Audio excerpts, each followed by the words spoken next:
आज की मेडिसिन को देखें तो लगता है ना कि ये किसी चमत्कार से कम नहीं। लेकिन इसकी जड़ें कहाँ हैं? जादू, आत्माओं और देवताओं में।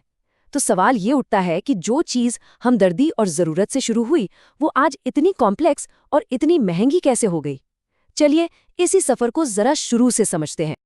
आज की जो मॉडर्न मेडिसिन है ना, वो एक दो-धारी तलवार की तरह है। एक तरफ तो ज्ञान का ऐसा विस्फोट हुआ है कि हमारे पास कई बीमारियों का जबरदस्त इलाज है, पर दूसरी तरफ यही सिस्टम इतना पेचीदा, इतना महंगा हो गया है कि ये एक तरह का सामाजिक अन्याय लगने लगा है। मतलब बेस्ट इलाज बस कुछ ही लोगों तक पहुंच पाता है। तो बस यही हमारा आज का सबसे बड़ा सवाल है। एक ऐसी प्रैक्टिस जो हमदर्दी से शुरू हुई, वो इतनी कॉम्प्लेक्स कैसे बन गई? इसका जवाब जानने के लिए हमें टाइम में थोड़ा पीछे चलना होगा, इतिहास के पन्नों में। ज़रा एक ऐसी दुनिया की कल्पना कीजिए जहां बीमारी का मतलब वायरस या बैक्टीरिया होता ही नहीं था। प्राचीन काल में अगर कोई बीमार पड़ता था तो लोग उसका कारण हमारी इस दुनिया से परे किसी अलौकिक शक्ति को मानते थे। इसी सोच को बीमारी का अलौकिक सिद्धांत कहते हैं। मतलब सीधा सा था, किसी की सेहत उसके अपने हाथ में नहीं बल्कि उन अनदेखी ताकतों के हाथ में है। और ये ताकतें कोई कीटाणु नहीं थी बल्कि आत्माएं और देवता थे। तो ये अलौकिक ताकतें थीं क्या?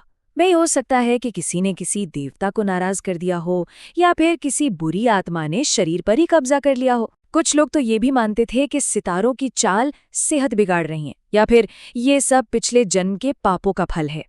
अच्छा, तो ऐसी दुनिया में डॉक्टर कौन होते थे? वो थे शमा, पुजारी, जादूगर, मतलब वो लोग जो इन अलौकिक शक्तियों से बात कर सकते थे।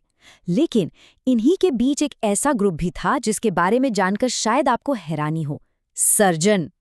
तो फिर इलाज का तरीका क्या था? वो भी उतना ही लॉजिकल था। सबसे पहले तो प्रार्थना और बलि देकर देवताओं को मनाया जाता था। अगर उससे बात नहीं बनी तो जादू टोने से बुरी आत्माओं को शरीर से बाहर निकाला जाता था। और हाँ, भविष्य में कोई नुकसान न हो इसके लिए एक ताबीज पहन लिया। मतलब एक सीधी साधी एक्शन वाली प्लानिंग थी।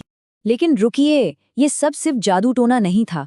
और सबसे चौंकाने वाली बात तो ये है कि हमारे पूर्वजों ने पत्थर के औजारों से खोपड़ी की सर्जरी और यहाँ तक के अंग काटने जैसे मुश्किल ऑपरेशन भी किए थे। ये दिखाता है कि जब जान बचाने की बात आती है ना, तो इंसान हमेशा से ही कमाल के सॉल्यूशन खोजता आया है। ये सब सुनने में हजारों साल पुरानी बातें लगती हैं, है ना? पर क्या ये मान्यताएं सच में बस इतिहास बनकर रह गई हैं, या फिर इनकी गूंज आज भी हमारे आसपास सुनाई देती है?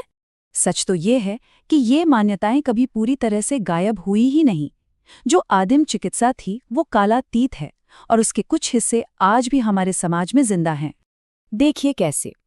आज भी दुनिया के कई हिस्सों में पारंपरिक चिकित्सक मिल जाएंगे जो जादू और धर्म का इस्तेमाल करते हैं।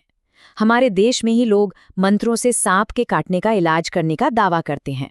और कुछ समाजों में तो आज भी ये माना जाता है कि कोढ़ जैसी बीमारियां पिछले पापों की सजाएं हैं। अच्छा, तो इस ऐतिहासिक समझ के साथ चलिए वापस आज की दुनिया में लौटते हैं, क्योंकि ये समझना बहुत ज़रूरी है कि दवा का मिशन अब सिर्फ इलाज करने से कितना आगे निकल चुका है।